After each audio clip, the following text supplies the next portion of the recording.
കുറഞ്ഞ ചേരുവകൾ കൊണ്ട് വളരെ എളുപ്പത്തിൽ വീട്ടിൽ ഉണ്ടാക്കാൻ പറ്റിയ ഒരു വീട്ടുമരുന്നാണ് ഇത്. രക്തക്കുറവിനും എല്ലിനും ബലം നൽകാനും അതുപോലെ മുടിക്ക് കരുത്ത് പകരാനും പറ്റിയ ഒരു ഔഷധക്കൂട്ടാണ് ഇത്. എള്ളും അവലും വിളയിച്ചത്.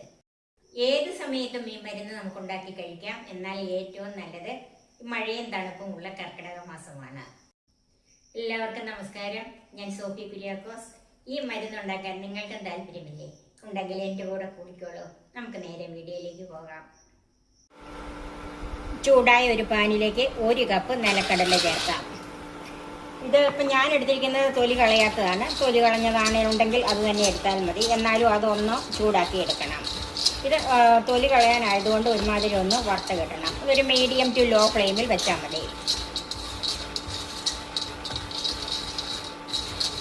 ഒരു മീഡിയം ഫ്ലെയിമിൽ 2-3 മിനിറ്റ് ഒന്ന് ഇളക്കി കഴിഞ്ഞപ്പം തന്നെ കണ്ടോ, ഇതിൻ്റെ തൊലിയുടെ ഒന്ന് കറുപ്പ് കളറ് വരാനും തുടങ്ങി, അതുപോലെ പൊട്ടാനും തുടങ്ങി. ഇതുപോലെ തൊലി നമുക്ക് എടുക്കാം.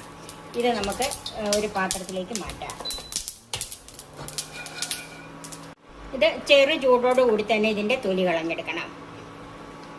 ഇനി ആ പാത്രത്തിലേക്ക് തന്നെ 1.5 കപ്പ് എള്ള് ചേർക്കാം. ഇത് കഴുകി വെള്ളം കളഞ്ഞു വെച്ചിരിക്കുന്നതാണ്. നന്നായിട്ട് ഇളക്കി ഒന്ന് മൂപ്പിച്ചെടുക്കണം. അത് ഒരു ലോ ടു മീഡിയം ഫ്ലെയിമിൽ വെച്ചാൽ മതി. എള്ളൊരു 3-4 പ്രാവശ്യം കഴുകണം കേട്ടോ. എള്ളിനകത്ത് കുറേ അഴുക്കൊക്കെ ഉണ്ട്. എന്നിട്ട് അരിച്ചെടുക്കണം. എന്നെങ്കിൽ ചില എള്ളിനകത്ത് കല്ലും മണ്ണും വരെയുണ്ട്. അതുപോലെ ശ്രദ്ധിച്ചെടുക്കണം. ഈ എള്ള് ധാരാളം അയൺ കിട്ടുന്നതാണ്. അതുകൊണ്ടാണ് ഈ ആർത്തവ വിരാമം വന്ന സ്ത്രീകൾക്കും അതുപോലെ ആർത്തവം തുടങ്ങുന്ന കുട്ടികൾക്ക് പെട്ടെന്നൊക്കെ ചിലപ്പോൾ ക്ഷീണവും രക്തക്കുറവൊക്കെ തോന്നും. അന്നേരം തന്നെ നമുക്ക് ഇതുപോലെയുള്ള വീട്ടുമരുന്ന് ഉണ്ടാക്കി കൊടുക്കണം. അവർക്ക് ഏറ്റവും നല്ലതാണ് എള്ള് കഴിക്കുക എന്നത്. എള്ള് എങ്ങനെയെങ്കിലും അവരുടെ വയറ്റിൽ ചെല്ലാനായിട്ടുള്ള മരുന്നുകൾ നമ്മൾ ഉണ്ടാക്കി കൊടുക്കണം. അതുപോലെ PCODക്കും ഇത് ഒരു പരിധി വരെ പ്രതിവിധിയാണെന്നാണ് ഡോക്ടർമാർ പറയുന്നത്.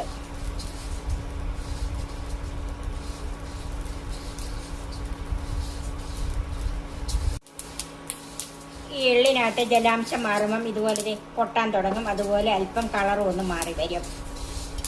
ഇപ്പം എള്ള് നന്നായിട്ട് മൂത്തിട്ടുണ്ട്. നമുക്കൊരു പാത്രത്തിലേക്ക് മാറ്റാം.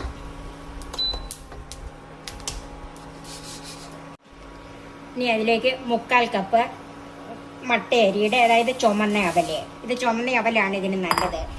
എള്ളിൻ്റെ പകുതിയാണ് അവലെടുക്കേണ്ടത്. അത് ചുമന്ന അവലാണ് ഏറ്റവും നല്ലത്. ഇത് കട്ടിയുള്ള അവലാണ്. ഇനി കട്ടി കുറഞ്ഞതായാലും ചുവന്ന അവല് തന്നെ എടുക്കണം. ഇതും നമുക്കൊന്ന് മൂപ്പിച്ചെടുക്കാം. ഇതും ലോ ടു മീഡിയം ഫ്ലെയിമിൽ വെച്ചാൽ മതി.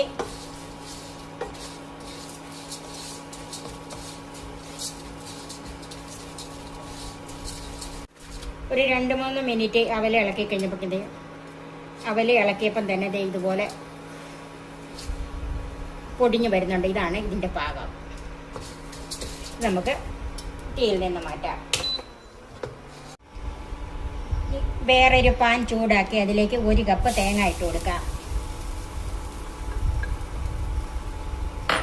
ഇതിൻ്റെ വെള്ളമയം മാറുന്നത് വരെ ഒന്ന് വറുത്തെടുക്കണം.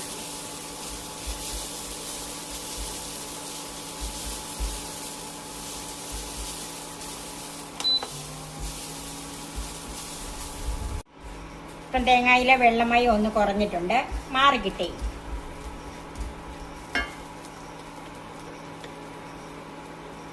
അതിലേക്ക് ഒരു 1.5 ടേബിൾ സ്പൂൺ നെയ്യ് ചേർക്കാം.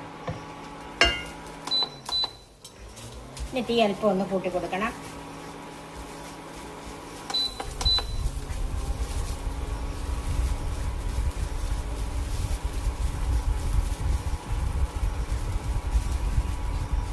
ഇത് 300 ഗ്രാം കരിപ്പെട്ടി ശർക്കര ഉരുക്കിയെടുത്തതാണ്.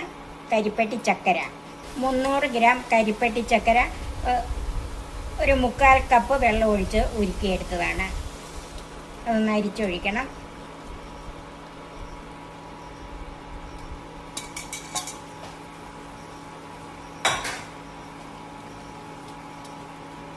ഇതെല്ലാം കൂടി ഒന്ന് മിക്സ് ചെയ്യാം.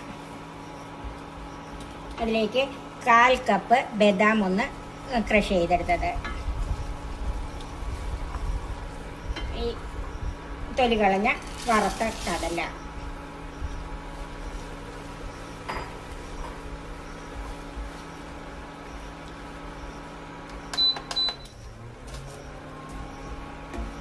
ഈ കടലയും ഈ ബദാമും ക്രഷ് ചെയ്തതും എല്ലാം കൂടെ ഈ ശർക്കരയെ കിടന്നൊന്ന് മധുരം പിടിച്ച് വരണം. ഒത്തിരി സമയമൊന്നും വേണ്ട, ഒന്ന് ഇളക്കിക്കൊണ്ടിരിക്കണം, അടി പിടിക്കരുത്.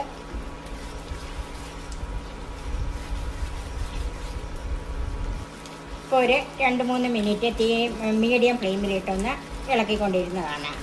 ഇനി നമുക്ക് തീ കുറച്ചിടാം. അതിലേക്ക് വറുത്ത് വെച്ചിരിക്കുന്ന എള്ള് ചേർക്കാം.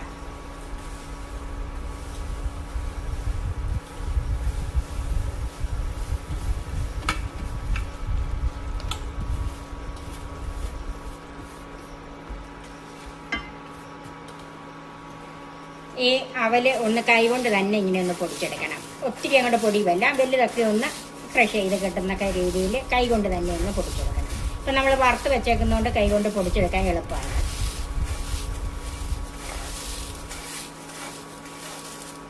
ഇതുപോലെ അത് നമുക്ക് ഇതിലേക്ക് ചേർക്കാം. എല്ലാം കൂടെ ഒന്ന് മിക്സ് ചെയ്യാം.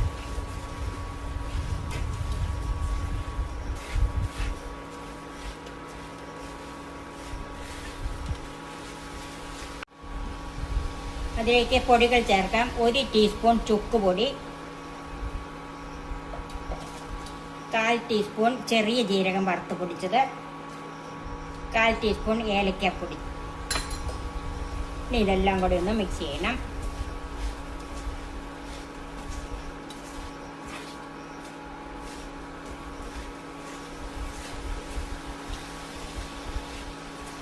ടീനേജ് പെൺകുട്ടികളുള്ള വീടുകളിലൊക്കെ ഇതുണ്ടാക്കി വെച്ച് കൊടുക്കുന്നത് ഏറ്റവും നല്ലതാണ്. അയൺ കണ്ടന്റ് കൂടുതലുള്ളത് കൊണ്ട് ഇത് രക്തം ഉണ്ടാകാനായിട്ട് മുടിയുടെ വളർച്ചയ്ക്കും ഒക്കെ നല്ലതാണ്. പിന്നെ ആർത്തവ വിരാമമായവർ സ്ത്രീകളും ഇത് കഴിച്ചിരിക്കണം. ഇവിടെ എല്ലുകൾക്കൊക്കെ ബലം കുറയുമെന്നാണല്ലോ ഡോക്ടർമാർ പറയുന്നത്. അപ്പോഴത്തേനും കാൽസ്യവും അയണും നന്നായിട്ട് അവർക്ക് കിട്ടണം. അപ്പം ഇത് ഒരു 2-3 മിനിറ്റ് നന്നായിട്ട് ഞാനിത് മിക്സ് ചെയ്ത് എല്ലാം കൂടെ മിക്സ് ആയിട്ടുണ്ട്. നമ്മുടെ എള്ളും അവലും വിളയിച്ചത് റെഡിയായി. ഇത് 1 ടേബിൾ സ്പൂൺ വീതം 2 നേരവും കഴിക്കാം. കഴിക്കാൻ ഇഷ്ടമുള്ള കുട്ടികൾക്കാണെങ്കിൽ 2 നേരവും ഇത് കൊടുക്കാം. അതുപോലെ എല്ലാവരും ഇത് കഴിച്ചിരിക്കുന്നത് ഏറ്റവും നല്ലതാണ്. ഇത് ഏത് സമയത്ത് ഉണ്ടാക്കി കഴിക്കാമെങ്കിലും ഏറ്റവും നല്ലത് കർക്കിടക മാസത്തിലാണ്. അതായത് മഴയും തണുപ്പും ഉള്ളപ്പോഴാണ് ഇത് കഴിക്കാൻ ഏറ്റവും നല്ലത്.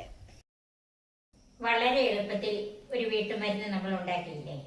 ഇതുപോലെ തന്നെ നിങ്ങളും ഒന്ന് ഉണ്ടാക്കി നോക്കണം. എല്ലാ വീടുകളിലും ഇത് അത്യാവശ്യമുള്ളൊരു മരുന്നാണ്.